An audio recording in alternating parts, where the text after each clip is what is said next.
Hello everyone, Another Trey here, and welcome to Another Trey's Let's Play Resonant Rise 3 Modified, Episode 4. You can see I've been in the Nether for a little while. I've grabbed some loots, so another quartz, a little bit of glowstone, 17 cobalt, 14 ardite. Those are the big things. I did also grab some nether brick, and I found some weird seeds, wither shrub seeds and ghost seeds, so we'll see what they do. I also found a spawn wither skeleton egg, or whatever you want to call it. I guess it's an egg, but it reskins it as a Pokeball. So I'm going to take this cobalt and this ardite, and I'm going to head up to my smeltery after I go to bed.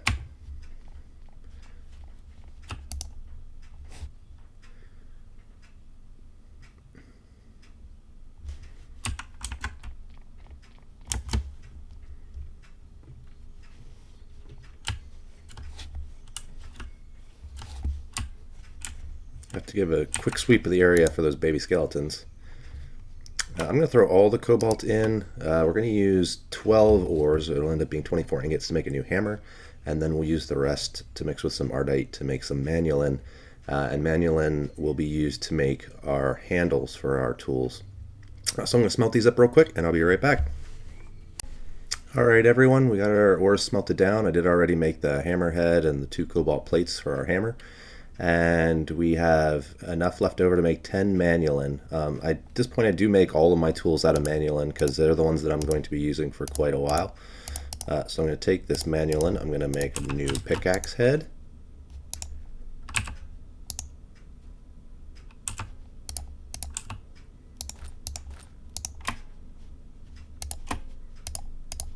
I'm going to make the tough rod for my hammer.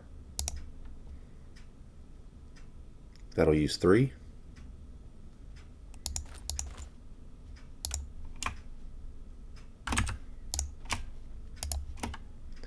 Going to make a new sword blade.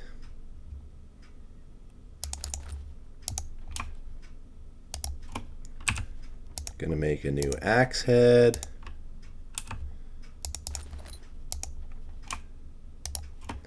And we're going to make a new shovel head.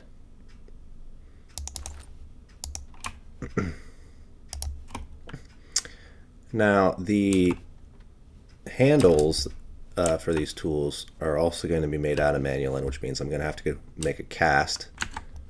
So we're going to hop down here. I never did make a handle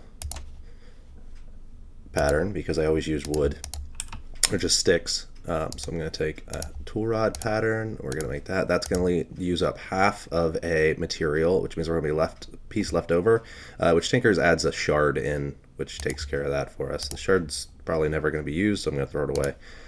But we'll take this stone rod up. And we're going to make a cast just like we did before. I do have some molten brass, aluminum brass left over inside of here, so we're just going to click that, and that will put it on the bottom, so it's the first item to come out of the spout. We'll do it like that. I'm going to take that, throw it over with the rest of them. I'm going to get rid of this little stone shard because we'll never need that.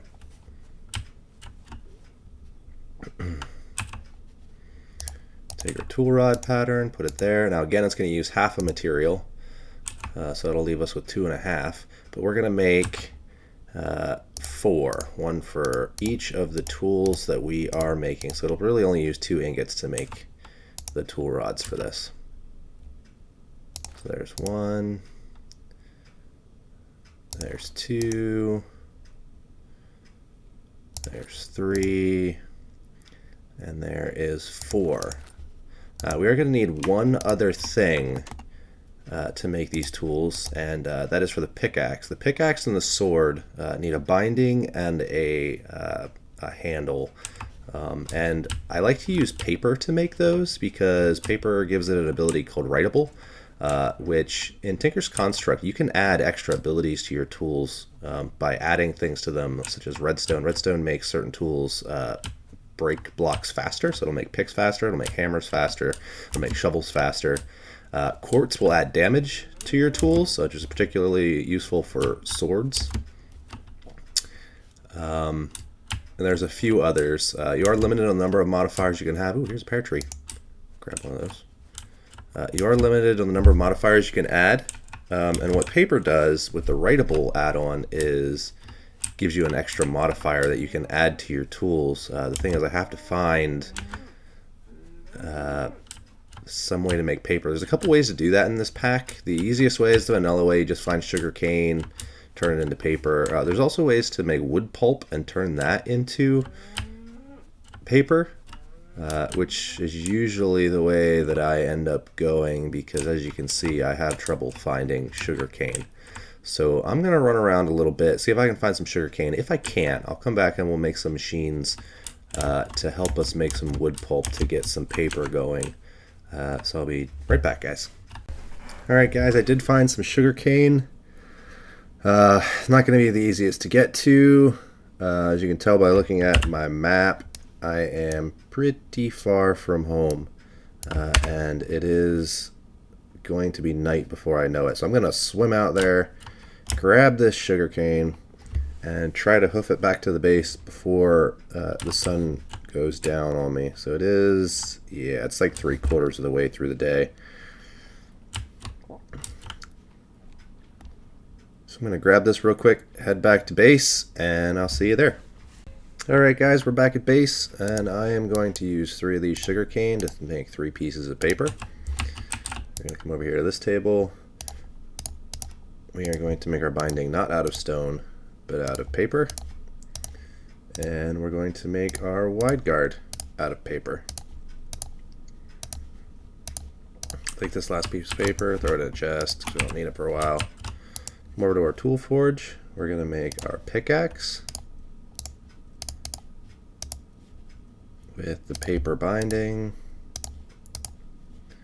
manual and pickaxe. Again, we're gonna get rid of our lower tier tool, our iron pickaxe.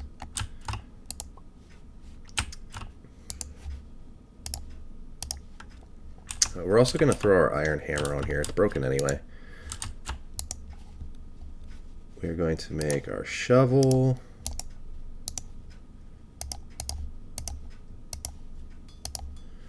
We're going to make our axe, or hatchet, I guess it's called in this. We're going to take our old shovel and we're just going to, well, looks like we're out of room on there, so we're going to throw it in a chest for now. And we are going to make our sword.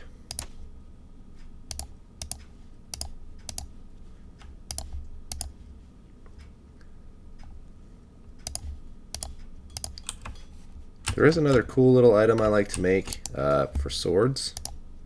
We're going to need some stone slabs. We are going to need a piece of wool, which we don't have. So I guess I'm going to hold off on that. I'm going to show you guys another trick about the iron chest mod. If I grab a piece of iron and surround it with wood, like that. No, sorry, it's the other way around. If I take a piece of wood and I surround it with iron, it will give us an iron chest, or a wood to iron chest upgrade. Take that, shift right click on a chest, it will turn a wooden chest into an iron chest. You can also do a piece of iron surrounded by gold to take this to a gold chest, and then there's a recipe for upgrading a gold chest to a diamond chest as well. But I'm going to just take my old hatchet and throw it in there, my old sword, and I'm going to throw that in there. And we're going to go ahead and we're going to make our hammer. Now this hammer is really cool. It has a mining speed of 5.6 at base. Our manual and pickaxe has a mining speed of 9. Hammers are a little bit slower by default because they do mine 9 blocks at once in a 3x3 pattern in front of you. But what we're going to do then as well is take a bunch of our redstone. We're going to make 5 redstone blocks. Actually, we're going to make 10 redstone blocks, 2 groups of 5. We're going to go to our tool forge. We're going to take our hammer, we're going to put it there. We're going to take 5 redstone blocks and 5 redstone, and that will give us 10 redstone, because there's 9 in a block, and then a single one makes 10. 5 times makes 50, and that up to 50 redstone will add a speed upgrade. So the first time I do it, my mining speed has now gone up to 6.8. Do it again, takes our redstone up to 20, now it has 6.56. We're going to do this 5 times till we have a mining speed of 8. Our hammer now has a mining speed of 8. Pickaxe has a mining speed of 9, which means our hammer is really close to being just as fast as our pick. I'm going to do the same thing for the pick, and I'm going to do it one more time for the hammer, because it will use more of the modifiers, but it will make it really fast. The hammer doesn't really have any other modifiers that I find particularly important, other than there is one that adds the ability to have it run on RF power. So I'm going to add that here in a little bit, but for now I'm going to cut the video. I'm going to add these modifiers to my pickaxe and my hammer, and we'll be right back. Alright guys, we're back down at the bottom of our mining shaft. We're going to test out this hammer. I did use 2 of its modifiers for redstone, so it now has a mining speed of 10.8. The pickaxe did go up to 13 after 1 group of redstone, so that's really fast now. So I'm going to show you what this hammer can do. I'm going to take it, and I'm going to, right here's where our nether portal is, by the way. Take it, and I'm just going to run this way. It's really fast, it's really nice. The only thing you want to be careful of when you're doing this is it will break anything that it comes across in the overworld that I can think of. And there are modifiers that give your tools luck, so I like to go for a lot of lapis to give luck to my tools. So I don't want to dig any diamonds if I don't have to until I get that. So there's a bunch of ores down here, as you can see. There's a bunch of lead and silver. So what I'm going to do actually is, instead of spending forever mining looking for lapis to upgrade my pickaxe with luck, I am going to head to the nether, and I'm going to grab some nether ores, because nether lapis is all over the place.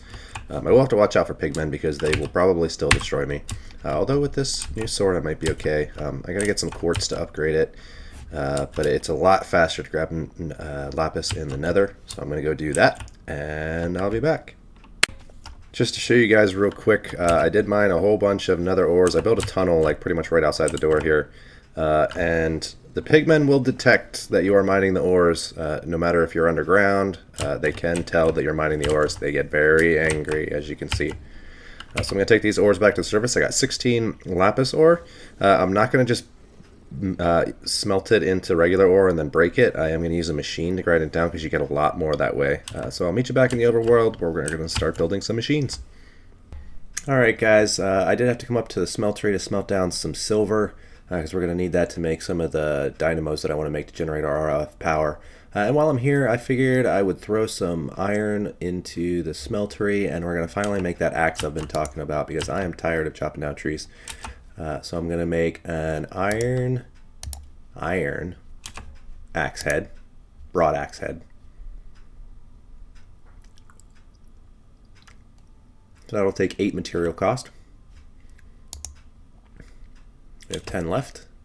We're also going to need another plate, and that will take 8 more, which should leave us with 2 iron left, which will just turn into ingots.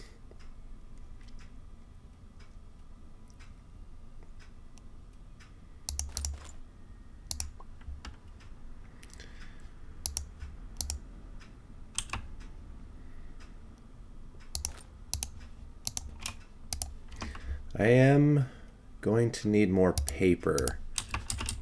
Well, no, I don't need to use paper. I'm going to plant this, though, real quick, just so we have sugarcane in the future.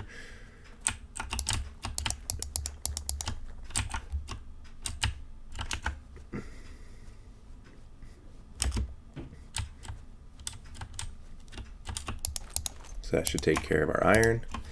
I'm going to take these 2 items downstairs.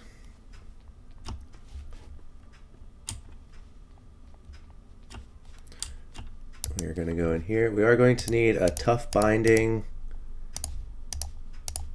and a tough rod. And we're going to come over here and we're going to make our lumber axe.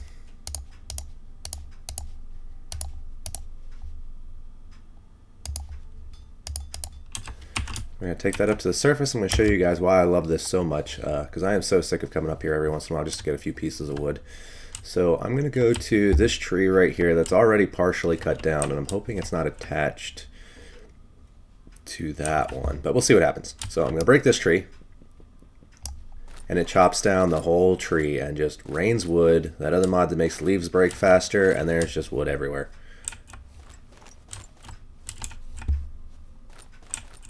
Saplings.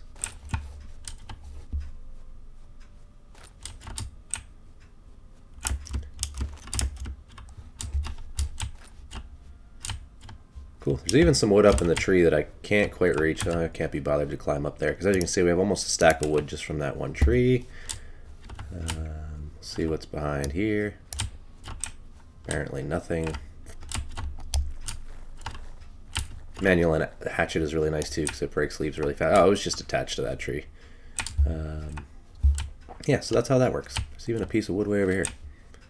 So now I have almost a stack of wood just from that tree. We're going to go downstairs and get started on setting up power.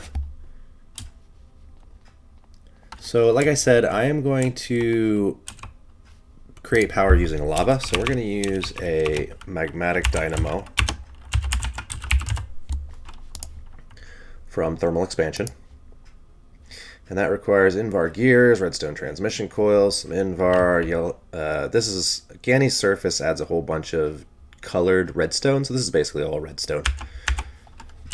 So we're going to grab our Invar because we're going to need a lot of that. I did make some silver. We're going to need that. We're going to need a bunch of redstone. There was one piece of manual left in the smeltery, so I pulled that out, turned it into an ingot. And that should be pretty much where we're going to need a good amount of iron. So we'll throw that iron back in there. I'm going to make probably 2 to get started. Just like before, we're going to make our gears with iron in the middle just because it's a simpler recipe and iron's not really a problem right now. We're then going to need a redstone transmission coil. Apparently the game is acting funny. It's not happy about something. Alright everyone, we're back again. It was crash number 2. No idea what caused that one. Didn't even generate a crash report. So we're going to go back to what we were doing. I have my 4 Invar gears. It did delete my silver ingots for some reason, so I had to kind of cheat those in to get them back. So we're going to make 2 redstone transmission coils. Stick those there. The gears go here. Invar goes here, here, and here. And our 2 redstone. That will get us 2 magmatic dynamos. And we're going to need somewhere to store the power.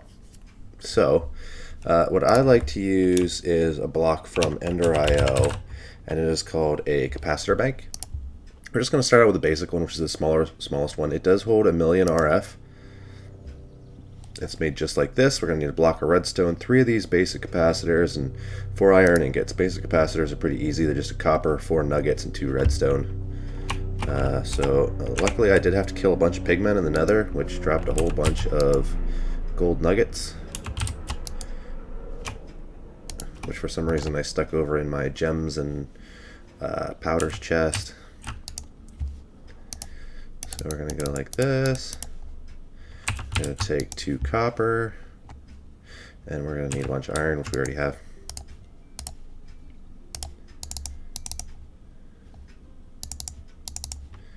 Sorry, we're going to need 4 copper because we need 4 of these. So there's our 4 basic capacitors.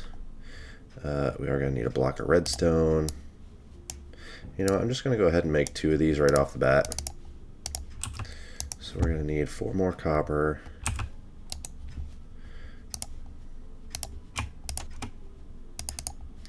And we ran out of nuggets there, so we're going to need a couple more.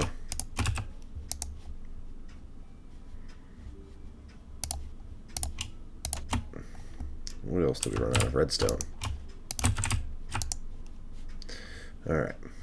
Can't wait till we have an applied energistic system, because then it gets really easy to just shift click everything in.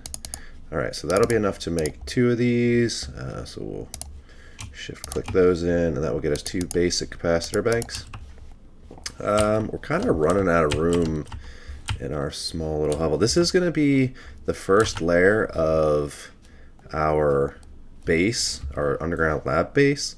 I do like to leave 3 blocks between floors just so I have somewhere to hide pipes and stuff. So that's ground floor 2, 3, which means right here is going to be where our ceiling is. So right there, I like to make my rooms 9 high. So this is 1, 2, 3, 4, 5, 6, which means we're going to go down 3 more. I'm not going to do that right now, but I'm thinking about making this 33 by 33, which, yes, is really huge. So, I mean, I guess in the meantime, I can just start kicking out this wall a bit. I love this hammer.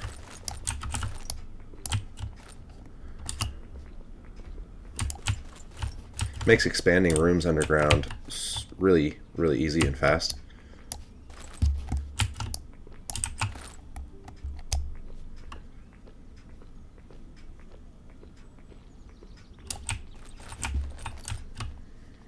And while we're at it, we might as well kick up the ceiling, just so it's done. Ah, we broke our furnaces. We're not going to need these furnaces much longer, so just pick those up.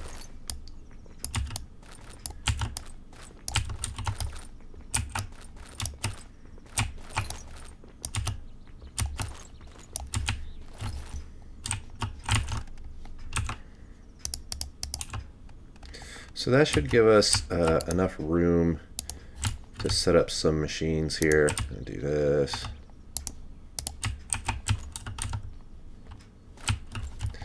Just temporarily, because this whole area is going to change. Do I have any smooth stone? Yes, I do.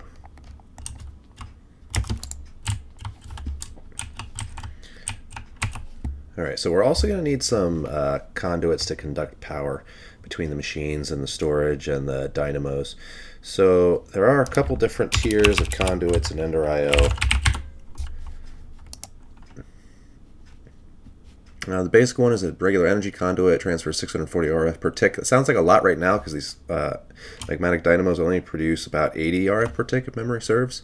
But you will overcome that 640 limit pretty quickly. So I like to start off with the second tier because that goes straight to 5,120. The third tier is 20,000. We won't need that for a while. 5,120 will do us. So we're going to need conduit bindings and energetic alloys. Energetic alloys are made with glowstone, gold, and redstone. So we're going to need 3 per set of 8 conduits. So 16 conduits will probably do us for a little bit. So I'm going to take... in order to do that, we're going to need another Ender IO machine. It's called an alloy smelter. So let's see what goes on. In order to make an alloy smelter, we're going to need 3 furnaces. So I'm going to break this one as well.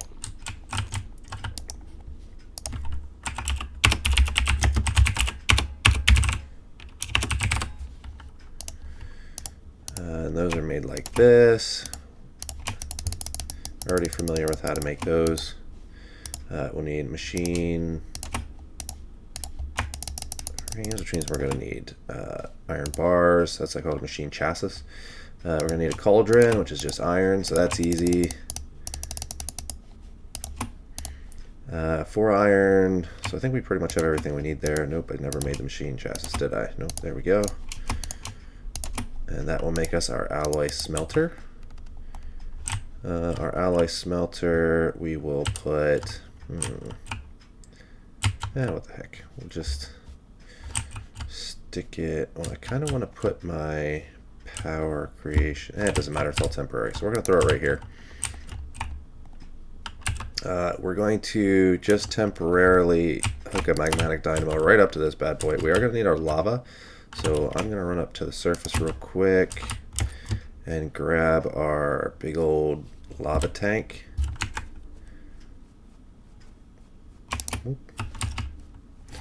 We're going to run back down the hole. I'm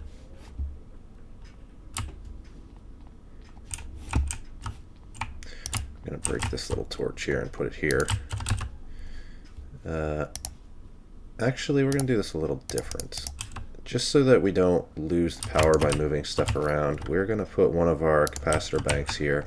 We're going to put our dynamo here. This does have configuration settings, just like thermal expansion machines. So it's set to output. It automatically detected that there was a machine there, I guess, and set the output to there and the input to there. So then all we need to do is take our hardened tank. I'm going to throw it up top here. I could click it with a wrench to have it dump all its lava, or at least as much as it can, into this machine. Actually, I might actually just go ahead and do that. So we're going to do that. And it's going to automatically dump its contents into this magmatic dynamo, which is going to fill it up. It's going to generate power at a rate of 80 RF per tick. I was correct. And it's going to fill up this machine, which is going to fill up this machine. So right now it's just building up power in here. We are going to make some energetic alloys so we can get our energy conduits going. So we're going to take 6 gold, 6 redstone, and 6 glowstone, which we may have to go into the nether to get more of fairly quickly. This alloy smelter has a couple settings. At base, it will take, if it detects that there are items in here that create an alloy, it will smelt them together to create the alloy. Otherwise, it'll just act as a regular furnace. Sometimes it gets confused because there are times when you want to throw things in here that are one item alloys. For instance, sand. If you have it set to that mode, it will probably take the sand and make it into the Ender IO version, which is what it considers an alloy in its settings. So if I take this and I throw it in like that, it's going to cook up that sand. I'm going to put my hammer back on the wall here. And it's going to make the alloy version, which for Ender IO is quite clear glass. If you want regular glass, which is easier to craft with, you're going to want to make sure that this is set to furnace only mode. Right now we're going to set it to alloys only mode because we want to make 6 of those energetic alloys. So we got glowstone, gold, we need some redstone. That'll make us 6 energetic alloys. This glass is actually really nice, and I'm going to use it to close off this area. I'm eventually going to close that all off with glass. I'm going to sleep real quick, get rid of the night. We're also going to need conduit bindings, which I believe we have all the materials for, because it's made out of the same stuff as the grout from the smeltery that we made. So we're... Stupid hammer just doesn't want to stay on the wall. We're going to take some clay, we're going to take some sand, and we're going to take some gravel, which apparently we are out of. Let's see if I can grab some gravel real quick. I think I know where there is some. We got some mobs up here, so I better be careful. Yep, there's our baby skeleton friend. This sword is much nicer than our old one. There's some gravel right here, and there's a creeper. Oh! Forgot I didn't upgrade my sword with quartz yet, so we did take a little bit of damage there. I've got a lot of stuff on me. Let's see, we'll just throw some of this cobblestone away and grab some gravel. Apparently we picked up junk again. Throw away some more cobblestone.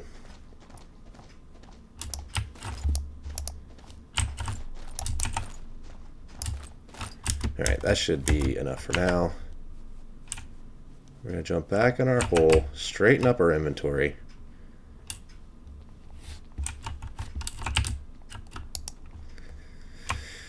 This chest over here I'm going to use for plant stuff, so we're going to stick our seeds and our saplings in there. This chest we're going to use for pretty much everything else. So we're going to throw our iron bars in there, our zombie brains, our raw beef. And everything else we're going to hold on to for now. We don't need this cobblestone, but we have a cobblestone barrel. I'll make sure we have 1 stack of cobblestone on us because it's useful for crafting. We're going to take the sand, the gravel, and the clay and turn it into, not grout. There's a specific way that you have to craft this. I believe it is like this. Yes.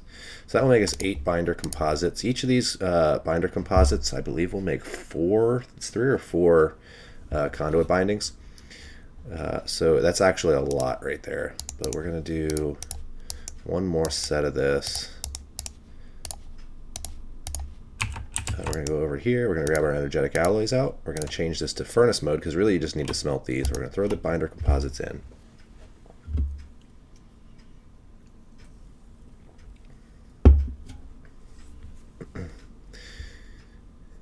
And that will do it will smelt 3 things at a time, by the way. So this will go down to 10 and it will give us 12 of these. So it is 4 per.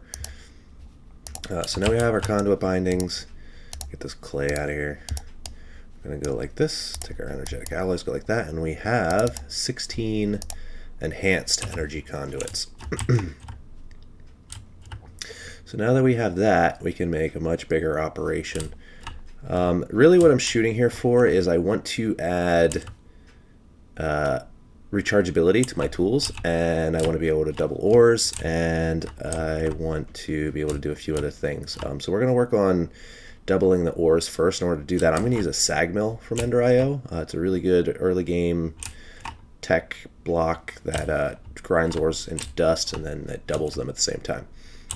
So we're going to take this garbage, we're going to throw it in here along with the dirt. We're going to hold on to the cobblestone just in case. And we're going to make a sag mill. A sag mill is made just like this. So we're going to need a piston, some iron, some flint, another machine chassis. So not too difficult. We're going to make one of these. Oh, we threw away our iron bars, didn't we? Yes, we did. So we only need 4. That'll get us our machine chassis. We're going to need a piston, which we're missing wood. That'll get us a piston. We're going to need 3 flint. And I think that will get us our sag mill. All right, what we're going to do is we're going to dig underground here. We're going to take our enhanced energy conduits. We're going to go like this.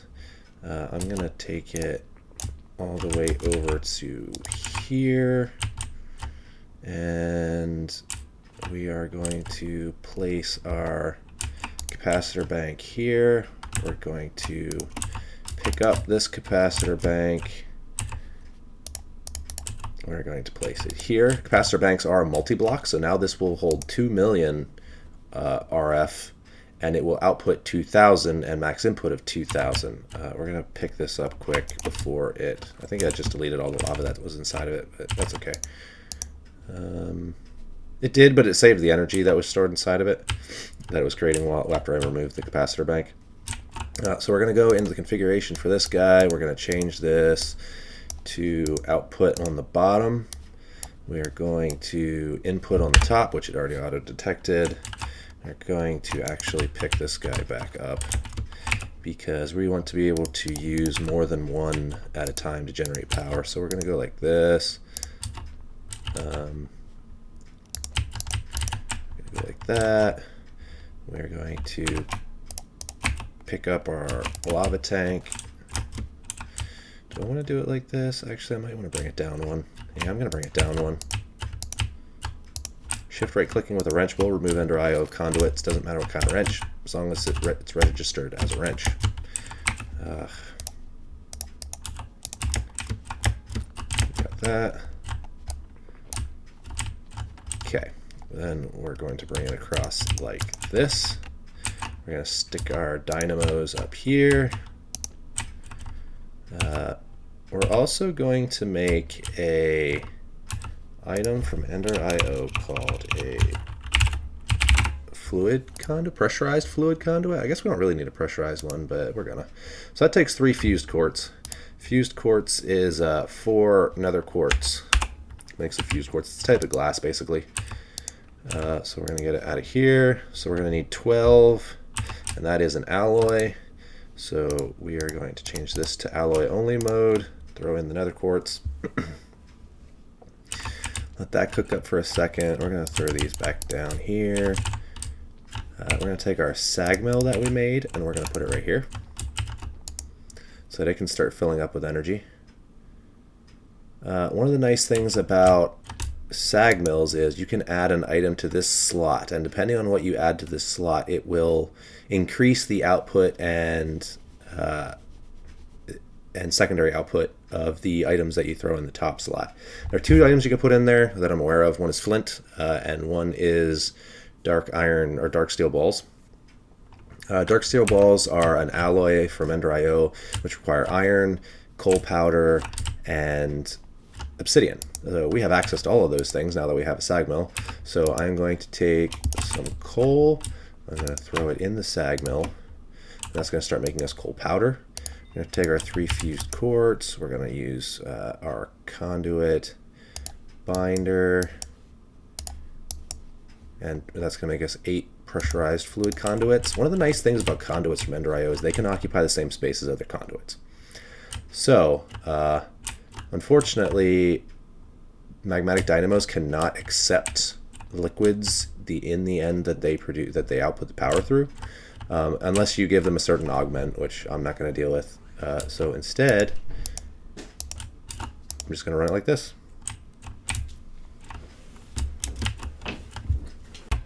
Alright guys, so I've decided to set it up this way. I did go refill my portable tank of lava. I'm just going to stick that right there, and these pipes are configured to pull it out and stick it into these dynamos. The nice thing about dynamos is they will reduce the amount of power that they're producing, and also the amount of resource fuel basically that they burn when they have nowhere to store their power. So the dynamos are completely full of power, and the capacitor bank's completely full of power, so they slow themselves down to about 1/10 of their normal power, which still does use a little bit of lava, but not nearly as much as before. They also can be redstone controlled, which I'll configure here in a little bit, but not right now. I also went ahead and grabbed the coal that we were pulverizing. We're going to put this into alloy mode, which it already is. Throw the obsidian, the pulverized coal, and the iron in, and we're going to let that smelt down into dark steel to make our dark steel balls for our sag mill. I moved most of our ores down here too, because we're not going to be using the smeltery much anymore now that we have these machines. I'm also going to start working on clearing out the space we need to really get our base rolling down here. But that's going to be the end of today's episode, guys. Leave me a like, subscribe if you want to see more, and we will see you next time.